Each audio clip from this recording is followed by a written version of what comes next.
ناظرین السلام علیکم ورحمۃ اللہ وبرکاتہ۔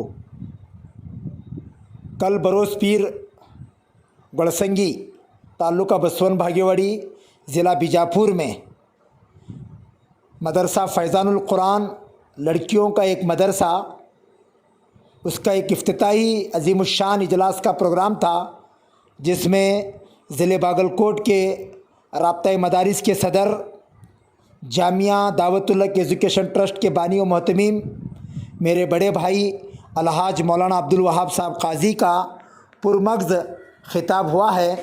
وہ خطاب کا کلپ آپ کی خدمت میں ہم لوگ پیش کر رہے ہیں، بغور سماعت فرمائیں۔ ناظرین، آخر میں آپ سے گزارش ہے، ہمارے ابو شمع قاضی یوٹیوب چینل کو آپ ضرور سبسکرائب کریں، لائک کریں، شیئر کریں، دعا کریں۔ کلپ کو ملاحظہ فرمائیں۔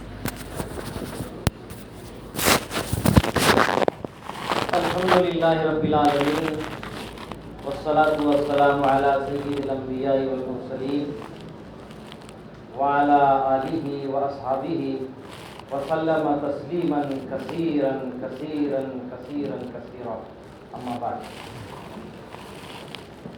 اعوذ باللہ من الشیطان الرجیم، بسم اللہ الرحمن الرحیم۔ والمؤمنون والمؤمنات بعضهم اولیاء بعض۔ قال رسول اللہ صلی اللہ علیہ وسلم: افضلہ لسان ذاکر وقلب شاکر وزوجۃ مؤمنۃ تعین علی ایمانہ، او کما قال علیہ الصلوۃ والسلام۔ ایک مرتبہ سارا مجمع درود شریف پڑھ لیجیے۔ اللہم صلی علی سیدنا محمد وعلی آل سیدنا محمد وبارک وسلم۔ قابل قدر واجب الاحترام علماء کرام، بزرگان دین، برادران اسلام اور پردہ نشین ہمارے ماں بہنیں اور گڑسنگی بستی کے ذمہ دار نوجوان بھائیوں، اس وقت ہمارا ماشاءاللہ مدرسہ فیض القرآن للبنات گڑسنگی کے ابتدائی جلسے میں ماشاءاللہ بڑے شوق جذبے کے ساتھ جمع ہوئے ہیں۔ لڑکیوں کے مدرسے کے سلسلے میں جو ضروری باتیں جو ہونا چاہیے، جن جذبات کے ساتھ اپنے تجربے کی روشنی میں حضرت الحاج حافظ فضل حق صاحب گرگاوی دامت برکاتہم نے آپ کے سامنے تفصیل سے باتیں رکھی۔ میں ایک طالب علم ہوں، اپنے اکابرین کی کچھ باتیں جو اللہ والوں نے دریاؤں میں گوتے لگا کر قیمتی موتیاں کچھ امت کے سامنے رکھی ہیں، دو چار موتی آپ حضرات کے سامنے رکھنے کی کوشش کرتا ہوں۔ سب سے پہلے ہم سب اللہ کا شکر ادا کرنا چاہیے۔ اللہ کا قانون ہے، لئن شکرتم لازیدنکم، میری دی ہوئی نعمت پر تم شکر ادا کرو گے، ہم اور اضافہ کر کے دیں گے۔ ایسے گئے گزرے زمانے میں پرفتن دور میں جہاں گناہ ہی گناہ ہو رہا ہے اور ایسے حالات ملک میں پیدا ہو رہے ہیں، جس کو میں دو چار جملوں میں ہر مجلسوں میں یہ جملے سناتا ہوں۔ حدیثوں میں آئی جس کی خبر وہ زمانہ اب آ رہا ہے، حدیثوں میں آئی جس کی خبر وہ زمانہ اب آ رہا ہے، زمین بھی تہور بدل رہی ہے، فلک بھی آ کے دکھا رہا ہے۔ یعنی زمین کے حالات بھی بدل رہے ہیں اور فلک کہتے ہیں آسمان، آسمان بھی ہمیں آنکھیں دکھا رہا ہے۔ ہوا ہے بھائی بھائی کا رہزن، رہزن کہتے ہیں ڈاکو کو، ہوا ہے بھائی بھائی کا رہزن، حقیقی بیٹی ماں کی دشمن، حقیقی بیٹی ماں کی دشمن، پسر نے چھوڑا پدر کا دامن، پسر کہتے ہیں بیٹے کو، پدر کہتے ہیں فارسی میں باپ کو، پسر نے چھوڑا پدر کا دامن، بہن کو بھائی ستا رہا ہے۔ بتاؤ دنیا میں راہ کیا ہے، حرام کو حلال سمجھے، گناہ کیے تو کمال سمجھے۔ تو حلال کو حرام سمجھے، حرام کو حلال سمجھے، گناہ کیے تو کمال سمجھے، کھڑے ہیں سب میں ہاتھ باندھے، خیال میں سب اپنے اپنے، جا کے پوچھو مسجد امام سے کس کی نماز پڑھا رہا ہے۔ پوری مسجد بھری ہوئی ہے، مسلمانوں کی گھروں بستیوں میں مسلمانوں کے گھر 300-400 ماشاءاللہ مکان ہیں، مگر ہر مکان میں غفلت ہے، ہر مکان میں گناہ ہے، جرائم ہے، بے حیائی ہے، ظلم ہے، جھوٹ ہے، دھوکہ ہے، نافرمانی۔ ابھی کیونکہ دیہاتوں میں حافظ صاحب بزرگوں کی دعاؤں کی برکت سے دیہاتوں میں جانا ہوتا ہے، حدود کے قریب تقریباً 30 بستیوں میں سے 14 بستیوں کا ایک جوڑ تھا۔ تو جوڑ میں آئے ہوئے ساتھیوں سے بات کے دوران میں ایک سوال کیا، سوال کرنے سے بات جلدی سمجھ میں آتی ہے۔ بھئی کتنے لوگ ہیں اس مجمع میں جنہوں نے آج قرآن کی تلاوت کی ہے؟ میرے بھائیوں 14 دیہات کے لوگ کتنے ہوں گے آپ سوچیے؟ یہ کیا 2 آدمی نے ہاتھ اٹھا کر کہا کہ حضرت آج ہم نے قرآن کی تلاوت کی۔ دوسرا سوال میں نے کیا، اچھا بھائی پڑھنے والے تو نہیں ہیں، 2 آدمی 3 آدمی ہاتھ اٹھائے ہیں، کتنے لوگ ایسے ہیں جنہوں نے آج قرآن کی زیارت کی ہے، نے قرآن کو دیکھا ہے؟ وہ بھی اللہ ماشاءاللہ 2-4 احباب ایسے نکلے۔ تیسرا سوال میں نے کیا، کتنے لوگ ہیں جنہوں نے صرف قرآن کو ہاتھ لگایا؟ پھر مجلس ختم ہوئی، 17-18 ہمارے ذمہ دار ساتھی بیٹھے رہے، بات ہوتی رہی۔ بھئی آخری سوال ہے آپ لوگوں سے کہ آپ لوگ پورا قرآن ان 17 لوگوں میں کتنے نے پڑھا ہے؟ ان 17 لوگوں میں ایک آدمی نے کہا حضرت مولوی صاحب میں قرآن پورا پڑھا ہوں، وہ بھی کنڑ میں پڑھا ہوں۔ 17 آدمیوں کا۔ میں اس لیے ان جملوں کو سنا رہا ہوں، یہ جو بنات کا جو مدرسہ جس کی نسبت فیضان القرآن کی طرف کی گئی ہے تاکہ قرآن کی طرف ہماری توجہ ہو جائے۔ گڑسنگی بستی میں یہ سارا مجموعہ اس وقت یہاں بیٹھا ہوا ہے۔ فیضان القرآن البنات گڑسنگی مشہور تھا ہائی وے سے۔ اصل ہائی وے تو گڑسنگی کے ذمہ دار خصوصی طور پر مولانا عبد القادر صاحب نے اور ان کے دوست احباب اور رفقا نے، اصل ہائی وے تو اب قائم ہوا یہاں پر جو سیدھا جنت کو جانے والا ہے۔ یہ تو بنگلور کو دلی کو جانے والا ہائی وے تھا، یہ تو چلتے رہے گا، بارش ہو جائے گی، کھڈے پڑ جائیں گے، کبھی کبھی ٹریفک جام ہو جائے گی، مگر یہ ایسا راستہ اور ایک ایسا ہائی وے ماشاءاللہ عبد القادر صاحب نے قائم کیا ہے جو سیدھا جنت کو لے جانے والا ہے۔ اور وہ بھی نام بھی بڑا عجیب و غریب ماشاءاللہ، قیمتی نام جو مشہور پوری دنیا میں جانا پہچانا جانے والا، وہ نام انہوں نے رکھا ہے فیضان القرآن البنات ماشاءاللہ۔ تو میرے بھائیوں بس 2-4 منٹ میں آپ کو ہماری ماضی اور ہماری شاندار تاریخ کی طرف میں آپ کو لے جانا چاہتا ہوں۔ اس ملک میں ہم رہتے ہیں، ہزاروں سال سے اس ملک میں ہیں، مگر اسلام کی ایک تاریخ ہے، مذہب اسلام کی ایک تاریخ ہے جو بابا آدم علیہ السلام سے لے کر آخری نبی تاجدار مدینہ سرور کائنات فخر موجودات امام الانبیاء حضرت محمد رسول اللہ صلی اللہ علیہ وسلم کی زندگی اور آپ کے صحابہ اور صحابیات، تابعین، تبع تابعین، اولیاء اعظام، قطب، ابدال، غوث، دستگیر، پیرانی پیر، خواجہ، جتنے بھی اللہ والے، ایک سلسلہ ہے اور ایک تاریخ ہے۔ اور ہم نے سنا آنے سے پہلے اور 2000 مرتبہ پڑھنے کے آنا ہوا ماشاءاللہ جس درگاہ یہ کس اللہ کی ولی کی زمانے میں آ کر ان کی دعائیں، ان کی تہجد اور ان کی قربانی، ان کی نماز، ان کا زہد، ان کی پرہیزگاری، میں آتی وضو کر کے ہی دعا کیا اللہ اس اللہ کے ولی نے یہاں آ کر قیام کر کے دین کی بنیاد ڈالی اور اس جہالت والے علاقے کے اندر دین کا کام کیا، اللہ ان کے فیوز، ان کے برکات، ان کی روحانی علم، ان کا تقوی، ان کی پرہیزگاری اور ان کا زہد اے اللہ مجھے نصیب فرما، میرے روح میں داخل فرما۔ آج اس اللہ کی ولی کی برکت سے اس گڑسنگی کی بستی کے اندر قرآن کی نسبت پر ایک مجمع جمع ہو رہا ہے۔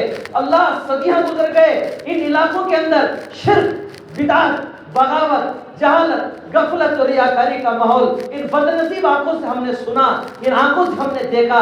اللہ اس ولی کی دعا کی برکت سے آج اس گڑسے کی بستی کے اندر تیرے قرآن کا فیض جاری ہو رہا ہے، اللہ اسے قبول فرما۔ میں نے وضو کر کر یہی دعا کیا، آج اسی ولی کے دامن میں ہم بیٹھ کر فیضان القرآن البنات کی اس افتتاح کے موقع پر ہم جمع ہوئے ہیں۔ میں کیا سناؤں، حضرت آدم علیہ السلام سے لے کر ایک آخری ولی تک ایک شاندار تاریخ ہے ہماری، مگر ہم مسلمان اپنے اولیاء اللہ کی تاریخ بھول گئے، اپنے قطب ابدال کی تاریخ بھول گئے، خواجہ معین الدین چشتی اجمیری کی زندگی بھول گئے، خواجہ نظام الدین اولیاء کی تاریخ بھول گئے، خواجہ صابر کلیر کی تاریخ بھول گئے، خواجہ شمس الدین التمش کی تاریخ بھول گئے، خواجہ قطب الدین کاکی بختیار کی تاریخ بھول گئے، خواجہ بندے نواز گیسو دراز کی تاریخ اور ان کی زندگی ہم بھول گئے۔ میرے بھائیوں، کیسے اولیاء اللہ کی سرزمین اور یہ ضلع بیجاپور کیسے اولیاء اللہ سے بھرا ہوا، جہاں کتنے قطب کتنے ابدال آرام فرما رہے ہیں، ان کی تاریخ سے آج غافل ہونے کی بنیاد پر میرے بھائیوں آج ہمارے بچے کیا ہو رہے ہیں اور ہمارے بچیوں کی کیا کیفیات ہیں اور ہمارے گھر کا کیا ماحول ہے، ہمارا نوجوان کیسے زندگی گزار رہا ہے، کن حرام خوریوں میں، کن نافرمانیوں میں، کن گناہ اور جرائم کے اندر آج مسلمان نوجوان اور بچیاں پڑے ہوئے ہیں، اس کا ذکر کرنا بھی اس وقت میں گوارا نہیں سمجھتا۔ ہماری تاریخ ہے میرے بھائیو اسلام کی، ایک شاندار تاریخ ہے مذہب اسلام کی، اس ملک کی تاریخ ہے، اس ملک کی تاریخ ہے، 1400 سال کی تاریخ میرے بھائیو گواہ ہے ہمارے سامنے۔ 1400 سال کی تاریخ کے اوراق اٹھا کر دیکھو، کسی دور میں کسی زمانے میں مسلمان اتنا ذلیل نہیں ہوا، اتنا رسوا نہیں ہوا جتنا اس دور میں ہم اوراق ہو رہے ہیں۔ اس کی وجہ کیا ہے؟ ہم نے کبھی سوچا؟ اگر میں آپ کو بتاؤں کہ میرے پاس شوگر کی علاج ہے تو آپ فوراً متوجہ ہو جائیں گے۔ میرے پاس ہارٹ اور بی پی کی دوا ہے، ہارٹ اور بی پی کی دوا ہے۔ مولانا محمد ایوب صاحب جب افتتاح بیت العلوم کے موقع پر ایک جلسے میں آئے تھے، حضرت اپنے بیان کرتے ہوئے زندگی کے میں بھی موجود تھا، کرنا میں حافظ صاحب نے کہا کہ آپ کو کرنا میں کچھ تقریر بھی کرنا ہے، تو ہمت و جرات کر کے مولانا الیاس صاحب بھی اس وقت تشریف لائے تھے، تو حضرت نے بیان کرتے ہوئے اس 14 یا 40 ایکڑ زمین جو بیت العلوم زندگی کے ہے وہاں ایک بیل پھیلی ہوئی تھی، تو حضرت نے بیان میں کہا کہ بھائی یہ جو بیل اتنی قیمتی ہے، یہ پتے اس کو نکال کر چھاؤں میں سکھا کر جو پیس کر کھائے گا پیے گا اسے شکر نہیں آئے گی۔ بھائی ابھی بیان حضرت کا ختم نہیں ہوا تھا یا جلسہ بھی پورا ختم نہیں ہوا تھا، 40 ایکڑ کی پوری بیل ختم ہو گئی۔ کچھ لوگ واپس آ کر پوچھے حضرت سے کہ حضرت اس بیل کا نام کیا ہے؟ کیوں؟ ہمیں پتا ہے کہ شوگر، بی پی، ہارٹ مسائل، یہ ساری چیزیں، اس کا اگر آپ خبر دو تو آپ ضرور اس کو لینے کے لیے تیار ہو جاتے ہیں، ضرور آپ لینے کے لیے تیار ہو جاتے ہیں۔ مگر میرے بھائیوں بزرگوں دوستو، جس قرآن کی نسبت اور فیضان قرآن البنات کے سلسلے میں ہم جمع ہوئے ہیں، اس ملک کے بھارت کے اندر، اس ملک کے اندر ہم ایک شاندار تاریخ رکھتے ہیں، 800 سالہ حکومت ہمارے اس ملک کے اندر رہی ہے۔ میرے بھائیوں، اس ملک کے اندر مسلمانوں کی حکومت کے بعد انگریزوں نے جو سب سے پہلی محنت کی ہے، انہیں پتا ہے کیونکہ مسلمان یہاں کا رہنے والا، حکومت ان کی تھی، اقتدار ان کا تھا، تعلیم ان کے ہاتھ میں تھی، نظام ان کے ہاتھ میں تھا، دولت ان کے ہاتھ میں تھی، خزانہ ان کے ہاتھ میں تھے، ان کے ہاں اولیاء اللہ تھے، علماء تھے، حفاظ تھے، دین کے داعی تھے، پوری دنیا کا ماشاءاللہ مرکز بنا ہوا تھا۔ وہ جانتے تھے یہ سونے کی چڑیا ہے، یہ سارا مسئلہ مسلمانوں کے ہاتھ پہ ہے، اس ملک پہ اگر کام کیا جائے، اس ملک پر اگر توجہ دی جائے، اس ملک کو اگر حاصل کرنا ہے کہ اور اہلیان وطن اس ملک کے بھارت کے، وہ تو ان کے غلام بنے ہوئے تھے، ان کی منت سماجت کرتے تھے، ان کے تلوے چاٹتے تھے، ان کے تہذیب و تمدن میں رنگ چکے تھے، انہیں کوئی پرواہ نہیں، ان کو دولت اور مال دولت سے پرواہ ہے۔ مسلمانوں کی جو جائیداد، مسلمانوں کی جو جاگیری، مسلمانوں کی جو دولت، مسلمانوں کو جو خون پسینہ اس ملک کے لیے بہا ہے، وہ اوروں کو کیا لگا ہے، وہ کیا جانتے ہیں۔ بہرحال میرے بھائیوں بزرگوں دوستوں، انگریزوں نے سب سے زیادہ محنت اس وقت یہ کی کہ مسلمانوں کو اگر دور کیا جائے، مسلمانوں کو دین سے دور کرنا ہے، تو سب سے پہلے انگریزوں نے، مختصر عرض کرتا چلوں، انگریزوں نے سب سے پہلے اپنی زبان پیش کی، انگریزی۔ ہاں، وہ زبان جو اس زمانے میں کوئی نہیں جانتا تھا، اب اس کا چرچا ہے ہر بستی میں، ہر قریے میں، اب انگریزی جسے نہیں آتی ہے تو وہ لوگ جاہل سمجھے جاتے ہیں جسے انگریزی بھی نہیں آتی. بہرحال تو انگریزی دیا تو لوگوں نے انگریزی کو قبول کیا انگریزی. مگر ایک بات اپنے اکابرین کی، ہمارے اس ملک کے وزیر تعلیم حضرت مولانا ابوالکلام آزاد، اس ملک کے وزیر تعلیم، برطانیہ سے ملک آزاد ہونے کے بعد دورے کے لیے برطانیہ سے ایک وزیر آیا، کوئی نمائندہ آیا. وہ تو برطانیہ میں آئے گا تو انگریزی میں بات کرے گا نا، تو اس کی ترجمانی کے لیے حکومت کی طرف سے ایک کارندہ ملک بھارت کی طرف سے طے ہوا، جو انگریزی میں وہ بات کرتا تھا اس کا ترجمہ وہ حضرت کو سناتا تھا. تو دوران گفتگو اس انگریز جو آیا ہوا تھا اس نے کچھ کہا اور ترجمان نے کچھ اور سنایا. تو حضرت مولانا ابوالکلام آزاد رحمۃ اللہ علیہ، اللہ ان کی خبر پہ ہزاروں رحمتیں نازل فرمائے، ان مدارس اسلامیہ نے کیا کیا دولتیں کیسے کیسے علماء ہمیں دیا ہے، آج ان کی تاریخ سے ہم دوستوں بزرگوں غافل ہیں. مولانا نے کہا کہ بھائی تو نے یہ ترجمہ غلط کیا اور یہ پیغام اسے تو غلط پہنچا رہا ہے. یہ جو ترجمہ اس نے کیا، میں نے جو کہا اس کو تو غلط سمجھا رہا ہے، یہ ایسا نہیں ہے. تو حضرت نے باقاعدہ انگریزی میں اس کو پھر بتایا اس انگریز کو. وہ جو ترجمان تھا کہ حضرت جب آپ اتنی اچھی انگریزی بول سکتے ہیں، سمجھا سکتے ہیں، تو پھر مجھے ترجمے کے طور پر آپ نے مجھے کیوں بلایا؟ ترجمان کیوں؟ تو حکومت کا ترجمان ہے تو آیا ہوا ہے، مگر آپ ہی بتا دیتے سب کچھ بہتر ہوتا. تو دیکھیے سنیے، حضرت مولانا ابوالکلام آزاد جو اس ملک بھارت کے پہلے وزیر تعلیم ہے، پہلے وزیر تعلیم. آپ بھی ہیں وزیر تعلیم، ہمارے کرناٹکا کے اس ملک بھارت کے جو وزیر تعلیم ہے، تو آج ان کی کیا ذہنیت ہے اور وہ کیا کر رہے ہیں، اور ہمارے اکابرین جو اس ملک بھارت کے سب سے پہلے وزیر تعلیم کی جذبہ دیکھیے، ان کی محبت دیکھیے کیا ہوتی ہے. تو حضرت مولانا نے کہا ہاں میں جانتا ہوں انگریزی اچھا بول بھی سکتا ہوں، سمجھا سکتا ہوں، مگر یہ گورا انگریز جو ہزاروں میل سے دور آ کر ہندوستان میں اپنی زبان نہیں بدل رہا ہے، اپنی زبان نہیں بدل رہا ہے، انگریزی میں گفتگو کر رہا ہے. میں اسی ملک میں رہا، اس ملک کا وزیر تعلیم اور اس ملک کی علم کی دولت اللہ نے مجھے عطا کی، میں عالم ہوں اور میری پیاری اردو زبان کو میں بھول جاؤں اور انگریزی میں بات کروں، میں اردو زبان کو بھول جاؤں، میں اردو زبان کا ترجمان نہ بنوں. میرے بھائی یہ تھی ہمارے اولیاء اللہ کی، علماء کرام کی جذبات. میرے بھائیو آج اردو بھی صحیح ہم نہیں جان رہے، قرآن کی بات اور ہے. قرآن کی تعلیمات میرے بھائیو، قرآن کی تعلیمات دیکھیے، ہر چیز قرآن کی تعلیمات میں ہر چیز عمل کر رہے ہیں، صرف توجہ کی ضرورت ہے، صرف توجہ کی ضرورت ہے. میں آپ سے سوال کرتا ہوں، بتاتا چلتا ہوں، آپ معلوم ہو جائے گا آپ کو. اذان کس میں ہے صاحب؟ عربی میں. اقامت کس میں ہے؟ عربی میں. ثنا عربی میں. فاتحہ عربی میں. سبحان ربی العظیم عربی میں. سبحان ربی الاعلیٰ عربی میں. التحیات عربی میں. دعائے قنوت عربی میں. دعائے معصورہ عربی میں. آپ جو دعائیں مانگتے ہیں وہ سب عربی میں، سب عربی میں، ماشاءاللہ. مگر میرے بھائیو قرآن کو عربی میں فاتحہ کہتے 80 سال گزر گئے، سورہ فاتحہ کا ترجمہ معلوم نہیں، سورہ فاتحہ کا ترجمہ معلوم نہیں. ہمارے بہت سے بوڑھی ماں بہنیں یہاں پر مائیں آئے ہوں گے، جیسے حافظ صاحب نے سنا علاقے کا 70 سال کی بوڑھی ماں جسے نماز کا پتہ نہیں ہے. یہ تو نماز کا پتہ نہیں ہے. آج کل تو حالات ایسے پیدا ہو گئے میرے بھائیوں وضو کے 5 بچوں کی ماں بن گئی ہے، مگر اسے غسل کے فرض معلوم نہیں ہے. 5 بچوں کی ماں بن گئی، اسے غسل کے فرائض معلوم نہیں ہے. یہ کہیں دور کی بات نہیں سنا رہے، ہماری اپنی علاقوں کی بات سنا رہے، اپنی علاقوں کی بات سنا رہے. تو میرے بھائیو بزرگوں دوستو، قرآن کا ترجمہ وہ کیا جانے کہ قرآن کیا دولت ہوتی ہے، قرآن کیا دولت ہوتی ہے. تو میرے بھائیو ایک تاریخ کی ایک واقعہ سنا کر میں اپنی بات مختصر کرتا ہوں. بہت سے آفتاب و مہتاب علماء یہاں بیٹھے ہوئے ہیں، ان کی لمبی تقریریں ہونی باقی ہے. ہماری ایک تاریخ ہے بغداد. پیران پیر شیخ عبد القادر جیلانی بغدادی کا نام تو ہم نے سنا ہے، جیلانی کا نام ہم نے سنا ہے، مگر تاریخ بغداد ایک تاریخ ہے، ہم نے کبھی پڑھا نہیں.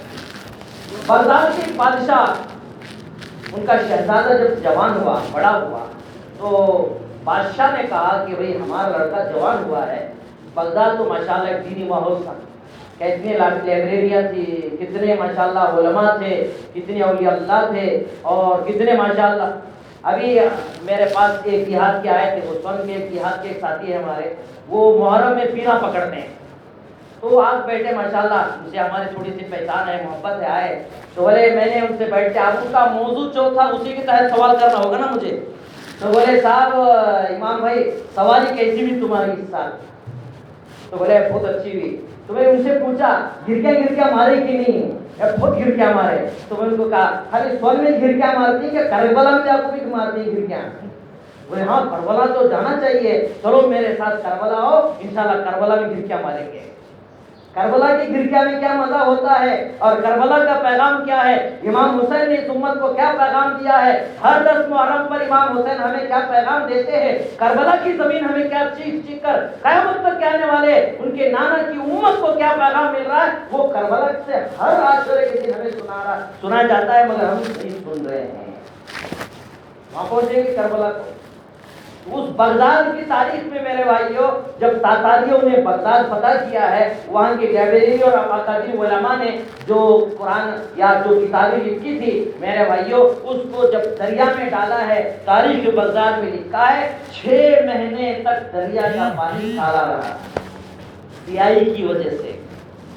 اور بغداد کے اندر انہوں نے ایک نہر پار کرنے کے لیے میرے بھائی جو پل بنایا ہے، انہوں نے یہ پل نہیں بنایا جیسے انپرتی اور کولار کے درمیان جو پل ہے ایسا پل نہیں بنایا، بلکہ تاریخ بغداد گواہ ہے کہ انہوں نے اپنے اکابر اولیاء اللہ کی لکھی ہوئی کتابوں کو رکھ کر پل بنایا. تو ایسا ماحول بغداد میں ہو. اور یہ بھی تاریخ بغداد میں نے واقعہ پڑھا کہ ایک نوجوان، کیونکہ ہمارے بازار لگتے ہیں، ابھی مولانا اور ہم لوگ تیرداڑ کے اجتماع گئے تھے، درمیان میں نماہی پور ایک بستی ہے، وہاں ایک گڑی کا چترا تھا. ہم نے بڑا تعجب کیا کہ پورا گاؤں سجا دیا گیا ہے، مختلف کے رنگ برنگے پوسٹر لگے ہوئے ہیں، ایک عجیب کیفیت مالک پور میں ہم نے کبھی نہیں دیکھا تھا. یہ کیا ہے، یہ کیا ہے؟ تو لوگوں نے کہا کہ حضرت یہ مالک پور کی ایک بڑا گڑی کا ایک چترا ہے، جس کی وجہ سے لوگ سب یہ کام کرتے ہیں، یہ خوشی مناتے ہیں. بہرحال تو جب یہ ان بستیوں کا جب یہ حال ہے تو بغداد کا کیا حال ہوگا. تو وہاں کچھ دکانیں لگی ہوئی تھی، وہاں دکانیں لگی. مجھے تاریخ بغداد یاد گئی، جب بغداد میں کوئی پروگرام ہوتے یا کوئی جلسہ ہوتا، کوئی اجتماع ہوتا، کیا کہیں مجلسیں ہوتی، تو وہاں پر بھی دکانیں لگتی تھی. آج مٹھائی کی دکان لگتی ہے، کھلونے کی دکان لگتی ہے، اور ڈرامے کی دکانیں لگتی ہے، مختلف دکانیں لگی ہوئی تھی، میں نے دیکھا مختلف قسم کی. مگر بغداد کے اندر جب کوئی پروگرام ہوتا، کوئی جلسہ ہوتا، وہاں دکانیں لگتی کتابوں کی. سبحان اللہ، کتابوں کی دکانیں لگتی تھی، ایک لمبی کتاب لگی ہوئی تھی. جو ہمارے دارالعلوم دیوبند سے، مظاہر سے، ندوے سے جو فارغ ہیں وہ بھی انشاءاللہ جان سکتے ہیں کہ آج بھی دیوبند میں مظاہر میں جیسے ہمارا پرانا اسٹاک کپڑوں کا ختم ہونے کے بعد جو بکتے نہیں ہیں وہ بازاروں میں آ جاتے ہیں، تو وہ 200 کا کپڑا 50 روپے بیچ دیتے ہیں، ویسے کچھ کتابیں ہوتی ہیں جن کا اوپر والا جلد صرف پھٹا ہوا رہتا ہے، ویسے کتابیں بھی ماشاءاللہ آج بھی دارالعلوم دیوبند مظاہر میں لگی ہوئی رہتی ہے. تو بغداد کے اندر تو ماشاءاللہ کتب خانے لگے ہوئے تھے، بازار لگا ہوا تھا کتابوں کا. ایک نوجوان وہ آتا، کتب خانے جو کتابوں کا ڈھیر رکھا ہوا تھا اس میں سے ایک کتاب اٹھاتا ہی دیکھتا ہی رکھتا، پھر آگے جاتا، ہی اٹھاتا ہی جاتا. 1 2 3 4 5 10 کتب خانے چکر لگائے. کتنے؟ 10 کتب خانے. اب دیکھو جو بیچنے والے جو گاہک جو تاجر ہوتے ہیں ان کی نگاہ ہوتی ہے، وہ جانتے ہیں کہ یہ کہاں کا ہے. اس بار ہم اللہ کے فضل سے آپ لوگوں کی دعاؤں سے عمرہ جانے کی توفیق ہوئی رمضان میں. تو وہاں ایک عربی اور ان کے ہاں کام کرنے والا ایک قاری صاحب سنا رہا تھا کہ اس سال پوری دنیا سے سب سے زیادہ جو لوگ ملکوں سے حرم میں آئے ہیں وہ بنگلہ دیشی ہیں. تو انہوں نے کہا کہ بنگلہ دیشی مسلمان ماشاءاللہ اس وقت حرم میں بہت زیادہ ہیں اور بڑی تعداد کے اندر بنگلہ دیش آئے ہیں. ایسا معلوم ہوتا ہے کہ بنگلہ دیشی مسلمان کاروباری تجارت میں آگے بڑھ رہے ہیں. اور یہ بات بھی ہے کہ آج ان کی جو کرنسی ہے وہ ہمارے مقابل میں آ گئی ہے بنگلہ دیشی. بہرحال تو وہ جو تاجر ہوتے ہیں ان کی نگاہ بڑی دور رس ہوتی ہے، وہ چہرہ پٹی دیکھ کر، ان کے حالات و کیفیات دیکھ کر بعض مرتبہ سوال بھی کر دیتے ہیں. بولے بیٹا تجھے کون سی موضوع کی مضمون کی کتاب چاہیے، کون سی مضمون کی کتاب چاہیے؟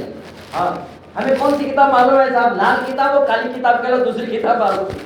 ابھی پرسوں ایک ڈاکٹر فون کرے وہ نقش سلیمانی کتاب پڑھنا کیسا ہے، میں ڈاکٹر ہوں وہ بھی کام کرنا چاہتا ہوں. تو ان کتابوں کو جانتے ہیں، مگر ہماری جو فقہ کی کتابیں ہیں، ہماری اسلامی جو کتابیں، تاریخ کی کتابیں، سیرت کی کتابیں ہیں، میرے اصول کی کتابیں، جو مضمون اور دین اسلام نے ہمیں آپ کو دیا ہے، ان کتابوں سے میں بارہا اپنی مجلسوں میں کہتا ہوں، جہاں بھی جاتا ہوں، مرنے سے پہلے کم سے کم یہ سارا مجموعہ بخاری شریف کا نام سنا ہے نا بھائی، سنا ہے نا، مسلم شریف کا سنا ہے، ترمذی شریف، ابو داؤد شریف، نسائی شریف، ابن ماجہ، موطا امام محمد، موطا امام مالک، نام سنا ہے، دیکھا ہے بھائی کوئی دیکھا ہے تو ہاتھ اٹھاؤ، جتنے دیکھے وہ ہاتھ اٹھاؤ. یہ علماء کے علاوہ میں پوچھ رہا ہوں، بے باقی کا مجموعہ یہ دیکھا نہیں ہے. میں اس لیے کہتا ہوں کسی مدرسے میں کچھ وقت نکال کر آؤ، مرنے سے پہلے کم سے کم بخاری شریف دیکھ کے مرو، ترمذی شریف دیکھ کے مرو.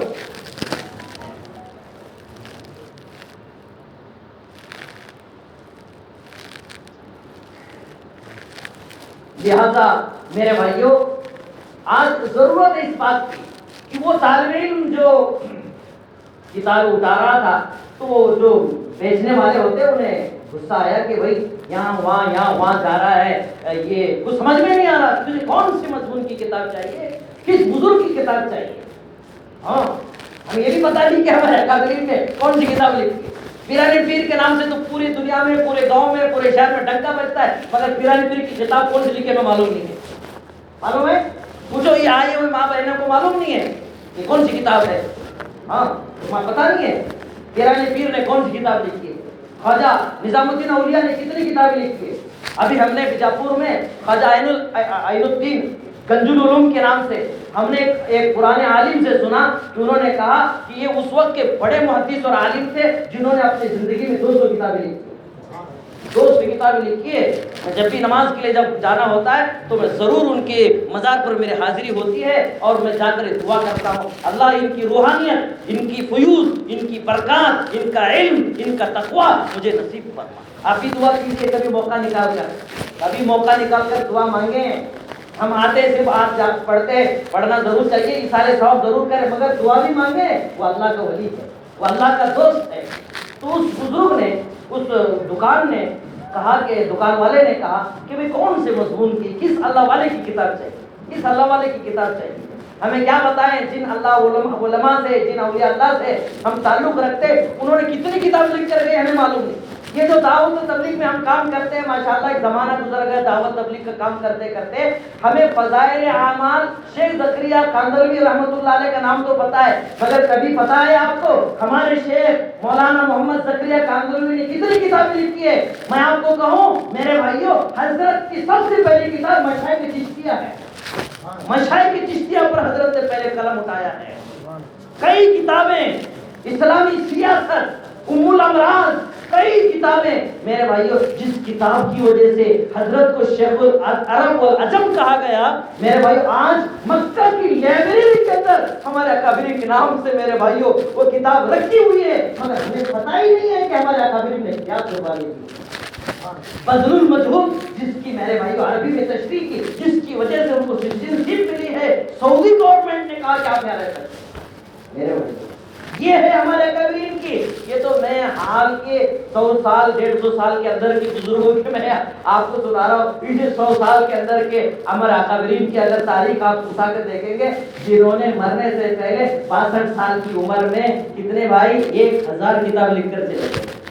ہمیں بنگلور سے لے کر بڑگی، بنگلور سے لے کر گڑسنگی آنے تک کا حساب ہم نہیں لکھ سکتے. ارے ان کے 2 بیویاں، مدرسہ، خانقاہ، ہزاروں کے مرید رہتے ہوئے 62 سال کی عمر میں کتنی کتابیں لکھے؟ 1000 کتابیں. جن کی لکھی ہوئی کتابوں کے لیے فہرست کی مستقل کتاب بنی ہوئی ہے. حکیم الامت حضرت مولانا اشرف علی تھانوی نور اللہ مرقدہ، اس وقت علماء کہتے کوئی مضمون، کوئی عنوان، کوئی شعبہ اسلام کا ایسا نہیں جس پر حضرت نے قلم نہ اٹھایا. بہرحال اتنا وقت نہیں ہے کہ ہمیں اور اپنے اکابرین کی تاریخ یاد کرتے چلے، مگر اس بچے کی کارگزاری آپ کو سنانا ہے جس سے ہمیں احساس ہوگا، اس بات کا پتہ چلتا ہے کہ بغداد کی تاریخ مسلمانوں کی کیسے عظیم تاریخ تھی۔ اس بچے سے جب پوچھا گیا بیٹا تجھے کون سے مولوی صاحب کی کتاب چاہیے، کون سے مضمون کی کتاب چاہیے اور کس عنوان کی کتاب چاہیے، کیا مضمون کی تجھے ضرورت ہے، سنیے تاریخ اسلام اس بغداد کے نام پر فخر کرنے والے مسلمانوں، پیران پیر کے نام پہ فخر کرنے والے مسلمانوں، اسلام و دین و شریعت پہ فخر کرنے والے مسلمانوں۔ اس نوجوان نے کہا بھائی صاحب کوئی عنوان، سارے عنوان کی کتاب میرے پاس موجود ہے، سارے اکابرین کی علماء کی اولیاء اللہ کی کتاب میرے پاس موجود ہے، میرے گھر میں کتاب رکھنے کے لیے جو میں نے کتابچہ بنایا ہے اور جو جگہ میں نے انتخاب کی ہے اس میں سب کتابوں سے میرا پورا وہ کھانا بھرا ہوا ہے، بس اتنی سی جگہ باقی ہے، اس جگہ میں رکھنے کے لیے ویسی کتاب جو اس میں فٹ ہو جائے وہ کتاب تلاش کر رہا ہے۔ سبحان اللہ، کیا جذبات ہے اس زمانے کے اندر۔ ہمارے گھروں میں اسلامی کتاب ہوتے تھے، ہمارے گھروں میں قرآن سامنے رکھا ہوا ہوتا تھا، ہمارے گھروں میں تسبیح رکھی ہوئی رہتی تھی، ہمارے گھروں میں قال اللہ قال رسول کی صدائیں زندہ ہوتی تھی، اور عورت باحیا ہوتی تھی، با پردہ ہوتی تھی، بچے اولیاء اللہ پیدا ہوتے تھے، ہمارے گھر کے اندر حلال و پاکیزہ دسترخوان بچتا تھا، ہمارے گھروں کے اندر تقویٰ طہارت کے میرے بھائیوں زندہ ہوتے تھے، تہجد کا اہتمام ہوتا، ذکر کا اہتمام ہوتا، قرآن کا اہتمام ہوتا، تذکیر فاطمہ کا اہتمام ہوتا، اجتماعی دعا کا اہتمام ہوتا، بڑوں کی عزت ہوتی، چھوٹوں پہ شفقت ہوتا، اور ایک دوسرے پہ جان نثاری کرنے کا جذبہ ہمارے گھروں میں ہوتا۔ آج ہمارے گھروں کے اندر کیا رکھا ہوا ہے؟ ایک تاریخ کتاب ہے کوئی ہمارے پاس، تاریخ اسلام ہے ہمارے گھروں میں، سیرت مصطفیٰ جس نام پر ہم فخر کرتے ہیں، ہم نبی کے غلام ہیں، نہیں چھوڑیں گے نبی کا دامن کہنے والے، نعرہ لگانے والے، ان جلوسوں کے اندر کبھی تو آپ نے سوچا، کبھی آپ نے اپنے گھر میں سیرت مصطفیٰ رکھا، جس سیرت مصطفیٰ کے آپ نے پورے پڑھا ہو، مکہ میں کیا ہوا، مدینے میں کیا ہوا، بدر میں کیا ہوا، حنین میں کیا ہوا، یرموک میں کیا ہوا، تبوک میں کیا ہوا، بیریان کے قبیلے میں کیا ہوا، عکاظ کے بازار میں کیا ہوا، طائف کے میدان میں کیا ہوا، سرکار مدینہ محمد صلی اللہ علیہ وسلم مدینے کے 10 سال، مکہ کے 13 سال اور آپ کی زندگی کے 62 سال کی زندگی، آپ کا کھانا، آپ کا پینا، آپ کا سونا، آپ کی سیرت طیبہ کا کوئی مطالعہ ہے ہمارے گھر میں؟ اسی لیے اس وقت کے اکابرین ہمارے کہتے ہیں اپنے بچوں کو کم سے کم جو لڑکے ہیں انہیں اردو پڑھاؤ، کم سے کم تعلیم اسلام، مفتی کفایت اللہ صاحب کی جو تعلیم اسلام ہے وہ پڑھنے والا ہو جائے، اپنے بچیوں کو اتنی اردو کی تعلیم دو وہ ہمارے اکابر حضرت مولانا اشرف علی تھانوی رحمۃ اللہ علیہ کی لکھی ہوئی کتاب بہشت زیور کم سے کم پڑھ سکے اور اسے سمجھ سکے۔ اگر بہشت زیور ہی اگر ہماری بچی پڑھ لے گی تو میرے بھائیوں بزرگوں دوستو دین کا آدھا علم اسے آ جائے گا، آ جائے گا۔ ہم نے دیکھا گجرات کے سفر میں ابھی حال میں ماشاءاللہ فضائل اعمال جیسے ہمارے گھروں میں تعلیم ہوتی ہے اور بچے اور بچیوں کو پڑھاتے ہیں، سنتے سناتے ہیں، ویسے ہی بہشت زیور پر محنت ہوتی ہے ایک ایک مسئلے پر۔ تو بہرحال جیسے حافظ صاحب نے کہا کہ ہمارے ادارے میں بنات افصال البنات میں 80 پکوان ہیں، وہ سارے پکوانوں کی ترتیب بہشت زیور میں ہے، سینا بھی ماشاءاللہ، کپڑے دھونا بھی ماشاءاللہ، مہندی نکالنے کے طریقے، یہاں تک کہ سردی زکام نزلہ بیماری آ گئی تو اس کا بھی ذکر حضرت حکیم الامت نے ذکر کر دیا ہے۔ اپنے بچوں کو ہر گھر کے اندر بہشت زیور پڑھائیں، اور ماشاءاللہ میں مبارکبادی دیتا ہوں مولانا عبد القادر صاحب اور یہاں یہ جو کمیٹی ہے، کیا نام ہے کمیٹی کا ہے؟ یہاں کے نوجوان ذمہ دار اور خصوصی طور پر ہمارے جاگیردار صاحب جو اس بستی کے ماشاءاللہ ایک مائناز شخصیت ہے، فیضان القرآن کے جو ذمہ دار ہیں اور ہمارے جاگیردار صاحب ہیں، میں انہیں مبارکبادی دیتا ہوں کہ ماشاءاللہ انہیں ایسے ماحول کے اندر نوجوان علماء کا ساتھ دے کر ایک فیضان القرآن کا ایک ادارہ قائم کیا ہے للبنات کے نام سے۔ اور ایک آخری میں صرف 2 منٹ کے اندر 2-4 منٹ کے اندر یہ واقعہ بغداد کا سنا کر آپ سے رخصت ہوتا ہوں۔ بادشاہ کا واقعہ بچ گیا، بادشاہ نے کہا کہ بھئی ماحول تو بہت اچھا ہے ہمارے بغداد کا، دینی ماحول ہے، میرا لڑکا جوان ہو چکا ہے، اب میں تلاش کر رہا ہوں کوئی حافظہ مل جائے، کوئی حافظہ مل جائے۔ اچھا تو اعلان نکلا کہ بھئی حافظہ، بولے حضرت کون سے گھر میں حافظ؟ یہاں تو بہت سے حافظہ ہیں، بہت سے حافظہ ہیں. ہم نے سنا کہ ماشاءاللہ ہمارے مدیبہار شہر کی شاید بستی والوں کو علم نہ ہو مگر ہمیں علم ہو جاتا ہے، اور لوگ کہتے ہیں ماشاءاللہ یہاں 50 حفاظ ہے ماشاءاللہ مدیبہار شہر میں. ابھی لنگسور گئے تھے، انہوں نے کہا ماشاءاللہ مولانا یہاں پر 70 حافظ ہیں لنگسور میں. اور میں بڑی شہر کی کارگزاری سناؤں، الحمدللہ 18 علماء 37 حافظ ہیں. یہ اس وقت کی ہماری کارگزاری ہے.